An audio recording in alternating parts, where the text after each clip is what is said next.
профсоюзга катталыңыздар бардыңыздар. Көбөйтөлү профсоюзду. Биригейли машиналарды чыгарып беребиз бардыңыздар, Кудай кааласа. Кыргыздар кыйын. Дубайды, Кореянын болгон жерин кыргыздар кармайт. Кудай кааласа Москваны да биз кармайбыз. Toyota Camry'ler. Вот en интересный Toyota Camry'ler. Toyota Camry'ler. 2-литровыйлар. Уровень доверия профсоюза самому, да, он на определенном высоте находится. Ар бир машина, азыр бүгүн көрсөткөн машиналарыбыздын первоначальный взностору. Первую неделю дают цену рекламы, это первая неделя, а потом со второй недели другая цена. И вот этого не должно быть. Клиенттерибизге 2.5 Camry 3 жылга, и говорит, вот человек вовремя платил, ты его обманул, ставь сюда миллион, я отдаю. То есть... Мы с 2014 года начинали с арендованных машин, потом покупали свои. Мен 2019'da айталы, 2018'da айттык, 2019 Рио Солярстар ушундай 1,5 жылга. Ну, это максимально правильно, и вообще на самом деле такого органа, который бы сказал, кто прав, кто виноват, его нет, но он должен быть. На самом деле они очень хорошие. Очень редко и мало из каких парков могут вот такие условия, как ты, создать. И биз дагы профсоюзду жөн эле келген эле парктарды кошо бербейбиз, чынын айтсак. Действительно ответственный, действительно добросовестный, действительно таза иштеген парктарды эле кошобуз. Про выкуп говорить, а не про аренду. Ассаламу алейкум. Урматтуу профсоюз YouTube каналыбыз көрүүчүлөрү.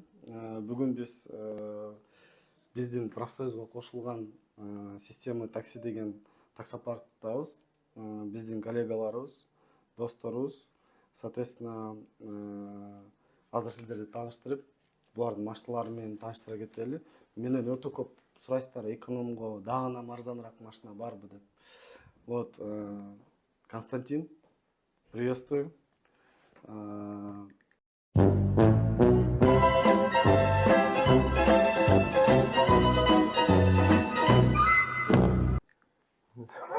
Привет. Приходи к нам, заходи, у нас все быстро. У меня тоже все без подготовок, да? Смотри, я уже рассказал нашим зрителям и нашим подписчикам о том, что как называется у вас таксопарк, система, да? Система таксопарк, да? Система 1907 у нас сейчас бренд висит, очень часто видный на машине, по крайней мере я вижу. Подскажи, пожалуйста, вот понятное дело, да, то что я неудобный, я человек прямой, все зрители об этом знают, поэтому прямые вопросы, да. Простой вопрос, как давно работаете на рынке таксопарка? Вот, именно такси занимаетесь? Очень давно, мы с 2014 года начинали с арендованных машин, потом покупали свои, и сейчас у нас уже разросся парк, и мы еще диверсифицировали его на такси и на грузовые машины. У нас есть там Ларгусы, Газели, свои контракты, там более 5000 юридических лиц мы откатали уже своими силами. Кто хочет у нас работать в такси, пришел, поработал, грузовой, да? Надоело этих людей возить, решил, грузы повозил, перешел в грузы поработал и обратно, и вот болтаются. Ребята, хорошо. Конечно, это круто. Смотри, следующий вопрос. Мы в профсоюзе и вообще на своем канале наш таксопарк, единственное, за что мы можем, наверное, уверенно сказать и гордиться, это за честность, да? То есть здесь вот зрители видят и могут, если я говорю неправду, можете вот как бы написать об этом или там комментарий отметить. Люди, да, работаем по всей России, люди звонят там, образно говоря, из Якутии, да, там из Надына, 5 минут с нами разговаривают, на первоначальный взнос, там, образно говоря, надо 500 000, да, перекидывать 500 000, там, уверенно. То есть уровень доверия профсоюза самому, да, он на определенном высоте находится. Почему? Потому что есть даже видео, в котором я говорю, я 1 миллион рублей ставлю любому человеку, который заходит в мою дверь и говорит, вот человек вовремя платил, ты его обманул, ставь сюда миллион, я отдаю. То есть, ну, пока такого не было, конечно, да. Ну, есть варианты заработать. Да, то есть, да, если хочешь, можешь даже заработать, да. Если есть те, которые знают, будем что я кого-то там дьявола обманул или испытывать, кинул, да. находить пробоину. Поэтому, раз уж мы теперь, образно скажем так, какой-то одной лодке находимся, да, в одном профсоюзе, пытаемся улучшить работу в самой таксомоторной деятельности в России, да, пытаемся сделать условия более комфортабельные для наших водителей, то есть для наших же клиентов, да. Подскажи, пожалуйста, если там с сегодняшнего дня и дальше, да, идет, я не беру, я со всеми своими партнерами, когда разговариваю, делаю договор, вот с сегодняшнего дня и дальше, если у нас будут какие-то проблемные моменты, в котором водители будут считать то, что их к ним отнеслись как-то несправедливо, чтобы мы всегда имели возможность сесть за один стол и обсудить эту несправедливость, выслушать не только его сторону, и твою сторону, ну, чтобы мы могли это полюбовно всегда решать в сторону справедливости, так как мы вот больше к этой стороне склонны. Ну, это максимально правильно. И вообще, на самом деле, такого органа, который бы сказал, кто прав, кто виноват, его нет, но он должен быть. Чтобы был некий средний, третий, который сказал бы, не, ну, там, водитель или не, парк, ты не прав. Я помню, случай был, когда пришел водитель и сказал, ты мне денег должен. Ну, случаи бывают разные. Да. Мы у некоторых блогеров видим, даже некоторые приходят там очень недобросовестные там водители там на кыргызском там говорят то, что типа да, я обманываю, и тут же на русском говорят, нет, я тебя не обманываю. То есть мы тоже такое видим, это не Ну, это не новость для от нас, человека да. зависит, да. Но впредь я надеюсь, что если мы в будущем работаем в одной системе вместе, информацией обмениваемся, да, в одном профсоюзе, то будет все хорошо, я думаю. Тем более те условия, которые ты создаешь сегодня для водителей, на самом деле они очень хорошие. Очень редко и мало из каких парков могут вот такие условия, как ты создать. Тугандар, азыр мен силерге көрсөтүп берем, кандай машиналар бар экенин, кандай суммаларда берип атат, кандай первоначальный и ежемесячныйлары. Вот, видеодан алыстабай тургула, буквально 5 минутта. Ну, тут я хочу сказать, что вот в действительности надо создавать группу парков, которые не будут обманывать водителей. Потому что мы водителям парка помогаем какие-то вопросы решать, ну и спрашиваем, какие условия. И вот у каждого практически, куда не зайдешь, он там называет условия, цену аренды ниже, а в итоге оказывается выше. Почему? Потому что он говорит, ну мы говорим там при активной работе. Это условие при активной работе. Не, а он говорит, при активной работе. Я говорю, что такое при активной работе? Он говорит, ну это вот там, 26 да, это значит, ты там должен, я не помню сколько там, 100 часов в неделю на линии колбасить. Ну, кто-то колбасит? Нет, там, один человек из всего парка еле-еле. А все остальные, ну, как бы, ну, либо уйдет, либо останется фактически. Другие говорят, там, первую неделю дают цену рекламы, это первая неделя, а потом со второй недели другая цена. И вот этого не должно быть. По большому счету. Ну, человек должен прийти и знать, что он заплатит именно эту сумму. Согласен. Именно эти проценты, которых, в принципе, процентов тоже сейчас не должно быть каких-то дополнительных. И получить машину именно по таким условиям. Вот, как бы... Кстати, дорогие друзья, если я не ошибаюсь, у нас проценты одинаковые с тобой, да? У нас что у меня, что у тебя в парке 200 рублей фиксированные, да? Ну, у нас это не совсем процент, это выпуск на линию. У нас сейчас приходит там аппарат медицинский, БДшники. Ни у кого в парке, мало у кого в парках есть, чтобы был БДшник, чтобы был механик с корочками, чтобы был реальный медик. Это все вот как бы дают листы вот так вот. Это бумажки. Да, и бумажки. Я говорю, а почему вы так делаете? Почему у вас не заключите реальный договор? Я говорю, да какая разница, если мы... Так за это ж платить надо. Да, за это ж платить надо. Он говорит, а если что, это не мы подписывали. Я говорю, как не вы подписывали? Значит, вы человека под подделку подводите, под уголовку? Так а что, какая разница? Вот, тугандар, бұл таксопаркта дагы биздики эле полный медик, техник, баардыгы официальный. Жөн эле бумажка эмес, как положено, баардык документтерин беришет. И биз дагы профсоюзга жөн эле келген эле парктарды кошо бербейбиз, чынын айтсак. Действительно ответственный, действительно добросовестный, действительно таза иштеген парктарды эле кошобуз. Вот. Смотри, брат, давай мы сейчас вот эти вот, здесь у тебя условия по машинам первоначальные, минимальные какие суммы, и сроки выкупов, и в графике с платежами у тебя указаны, да? Мы сейчас выйдем, ребятам, нашим зрителям покажем, кратко, четко, вот эти машины за столько, эти машины за столько. Вот. Соответственно, все клиенты, которые от нас будут приходить, они, скорее всего, будут, вы вместе будут сделать какие-то промокодики или там названия, да, там говорят, там профсоюза там пришли, да, там какой-нибудь там бонус или отметку, там что-то.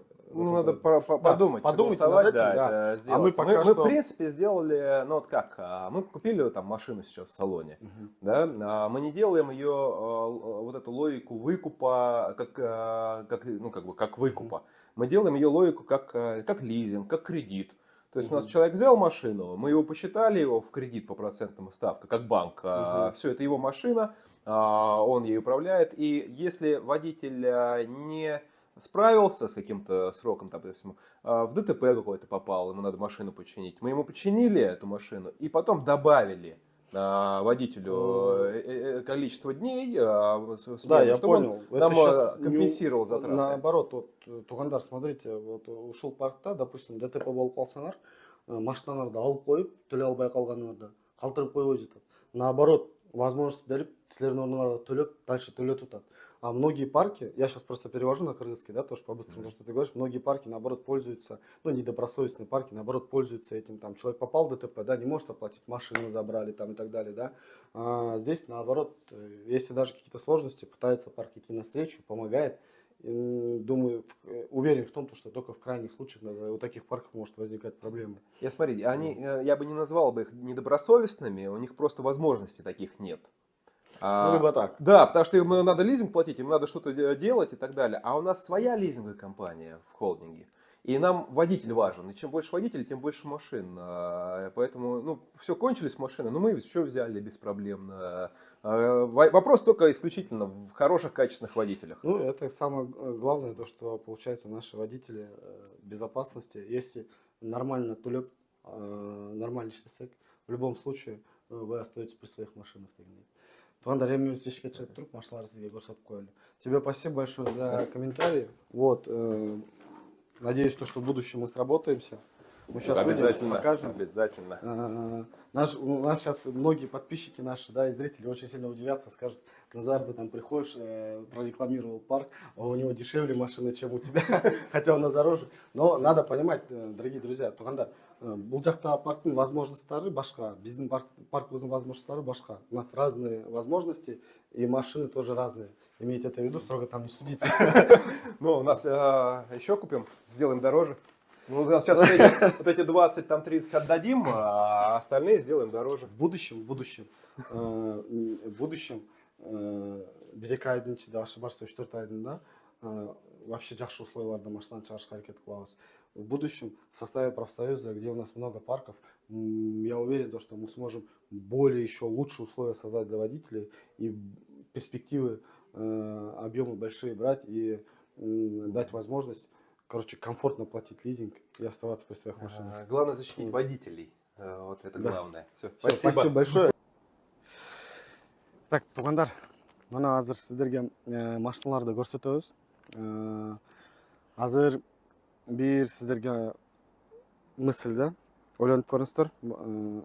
Ойлосоңуздар керек азыр, короче, вот мега Назар башка парктын машиналарын реклама кылып атат.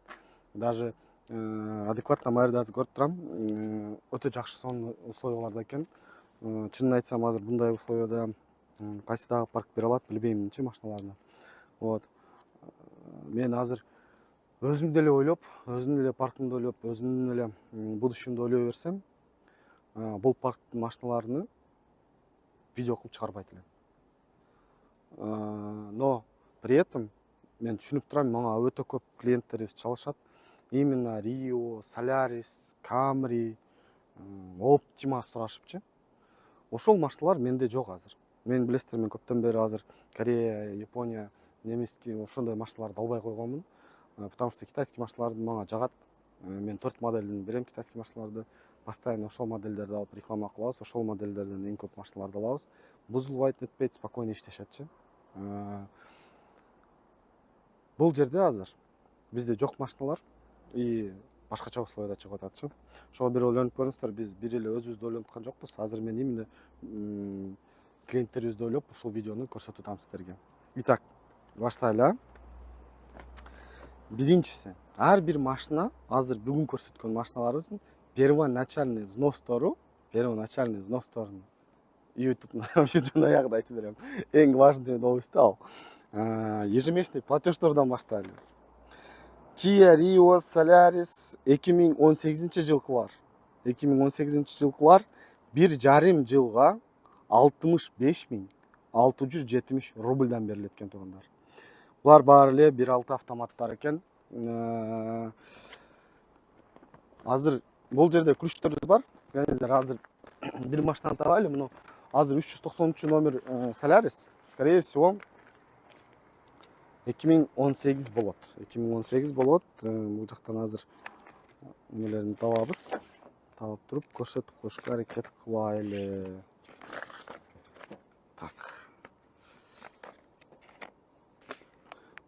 Көп бияқта машиналарды алып чыгып алыппыз. Вот Солярис номери 390. Басыңыздар ушул машинаны көрөлү. 2018 жылкы экен. 2018 жылкы машина экен.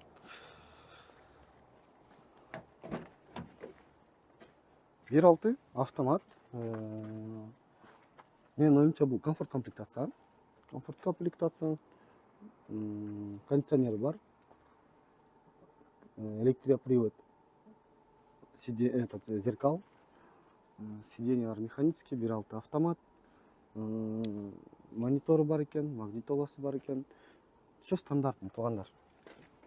Состояниясын айталы десек, состояниялар 2018 жылкы машинаға мен оюмча удовлетворительный эле деп коелу.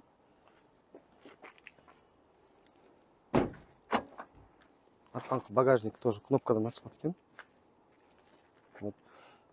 Так как бул машина туғандар, бул машина болгон үчүн өзүңүздөр келип ушул жерден машиналарды көрүп, летний резиналы турат экен. Өзүңүздөр минип көрүп туруп аласыздар. Мен бул жактагы тоже базарда алгандай эле да, выкуптагы элечи. Мага көп клиенттер келип турат, машинанын бул жагы там царапинасы бар экен, бул жагда мятинасы бар экен, там лобовойдо трещинасы бар экен деп тугандар. Бул жерде машиналар базарда сатылгандай эле сатылат. Бир эле жагы базардагыдай нерсе. Полный сумманы бербейсиздер, бөлүп берип атасыздар. Но машинаны турушу да ушундай турабы, ушул состоянияда өзүңүздөр минип көрүп тандап алып атасыздар. Так, камераны көрсөтүн. Азыр 180. Эми 2018-19 Солярис Rio менен 2019'da айталы. 2018'da айттык. 2019 Rio Solaris'ler ушундай 1,5 жылга 67.860 рубль болот экен тугандар. Получается 2018 менен 19'да айырмасы 2000 болду ал. Примерно плюс-минус. Менин оюмча өтө жакшы условия бүгүнкү күндө. Дальше. Оптималар. Так, оптималар түгөнүптүр. Жок экен азыркы моментте. Toyota Camry'лер. Вот эң интересный Toyota Camry'лер. 2 литровыйлар. 111.900 рубльдан. Тугандар 3 жылга. 2021 жылкы. Менин оюмча жакшы эле условия. Эми пока вот мен сиздерге айтып берейинчи, эстейин деп атам. Дагы кайсы паркта 111 миңге машинаны берет экен Camry 2 литровый депчи. 2021, 2019 жыл эмес туган. Эстей албайм. Ачыгын ичинен айтам. Если сиздер билсеңиздер, комментарийга жазып коюңуздар. Вот ушул жерде мына видеонун ссылкасы, короче, арзаныраак бар депчи. 2.5тер. Camry'ни жакшы көргөн клиенттерибизге. 2.5 Camry 3 жылга 120.900'дөн 21 жылкы машиналар. Богон 9 миң разница экен. Тугандар, бул кымбатпы, арзанбы? Комментарийда жазып коюңуздарчы. Мен оюмча өтө мындай жакшы условияда берилип атат. Cherry Tiggo 7 Pro Max сурагандар. Cherry Tiggo 7 Pro Max сурагандар 3 жылга 109.590 экен. Так, Pro Max'тар жаңылар окшойт, 2023 деп ойлойм. Жылы жазылып атыр. Pro Max бул обычный комплектация, а Prestige комплектация люгу менен 120.840 экен. Вот. Аризалар, обычный комплектациялар 121 миңден, и Prestige люктары менен 125 миңден 3 жылга берилет экен. Могу Camry'nin ключі бар бекен, а? 158 номер. 158. Шул Camry'ni көрсөтүп коелу. 158. Жаман комментарий жазбай туруңуздар. Первоначальный взносын айтпай жатасың деп. Азыр айтабыз туруңдар. Жабат болуңуздар. 158, 158.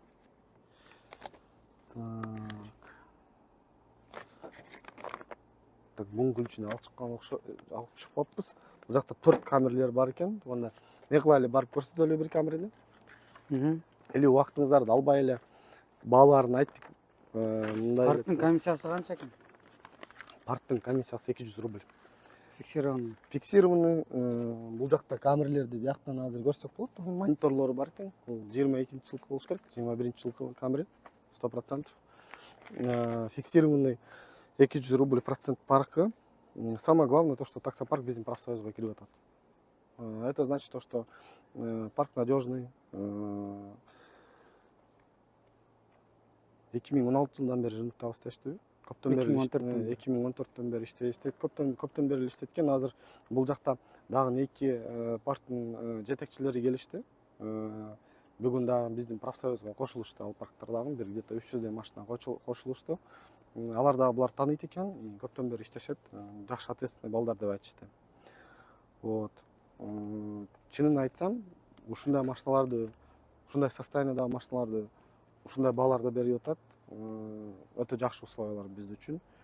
Первоначальный взностор тугандар 50 миңден башталып атат. Ушуларды көрсөткөн машиналарды мен айткан условияларда келип 50 миң берсеңиздер, машинаны алып спокойно линияга чыгып иштеткенсиздер. 50 миңден көбүрөөк берсеңиздер, ежемесячный платежы азыраак болот экен. Мен азыр сиздерге условияларды 1,5 менен 3 жылга айтып бердим, туурабы? Сиздер кааласаңыздар 2 жыл кылсаңыздар болот экен ушул эле машиналарды. Кааласаңыздар 1 жыл кылсаңыздар болот экен ушул эле машиналарды. Но мен айткан жылга, мен айткан ежемесячный платежто эң комфортный болот. Мен оюмча. Ежемесячный платеж и лизинговое расстояние дегендей.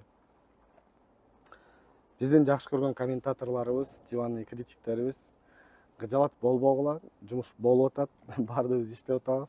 Самозанятыйлар дагы проблема, огородныйда очередь деген клиенттерибизге кыжалат болуңуздар. Биз өзүбүздүн паркыбызда өзүбүз эле подтверждение кылып атабыз, прямо без огородного проезда.